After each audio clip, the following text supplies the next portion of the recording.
حضرات النظارة ونظرات نواصلوا، ولكن المرة هذه مع الجبهة الشعبية اللي عرفت ارتفاع كبير وكبير في نوايا التصويت مباشرة بعد اغتيال المرحوم الشهيد شكري بالعيد.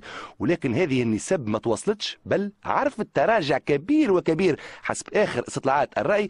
قيادة الجبهة الشعبية وكما باش نشوفوا في التقرير التالي قاعدة تقوم بمجهودات كبيرة لاسترجاع تعاطف الرأي العام ونوايا التصويت.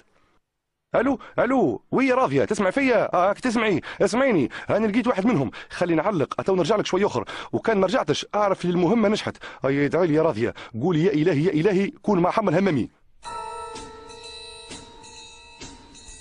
قول لي يا اخوي العزيز، سلفي انت مش هكا؟ اتفضل يا اخ، ايش تحب بالضبط يعني؟ يا ودي لا حبيت نقول لك حاجه، اسمعني ثبت فيا وبرا، عرفت شكون ولا؟ يا ودي نا حما الهمامي نتاع الشيوعيه، ماكم تقولوا عليا كافر. قول لي انت من جماعه ابو رشاشه؟ قول لي ما عادش عندكم اختيارات اخرين باش تعملوهم؟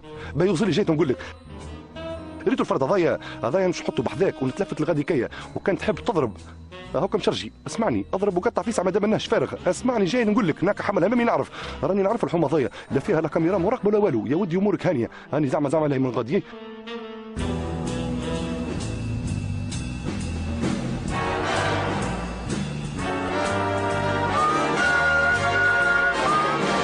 يمشي يضرب عاد، لا حول ولا قوة إلا بالله، استغفر الله يا ربي، يا ودي اسمعني جاي نقول لك، يا ودي يضرب حتى كرتوشة في الساق، باهيشي، أعطيني راس ولا مشطة يا رسول الله، تتحرك أعمل حاجة، على شكة رانا مشينا في نوايا التصويت، تي حتى راضية قالتها لي، قالت لي ما يسالش خلي يقتلوك المفيد الجبهة الشعبية تطلع في الانتخابات، أما والله ما عجبتنيش أنت، طلعت سلفي مضروب، فهمت كيفاش؟ فعلا اذا الواحد كيف يشوف هكا يتاكد من حجم التضحيات الجسام اللي السياسيين مستعدين يقوموا بها في سبيل المصلحه الوطنيه باش ما نقولش الحزبيه.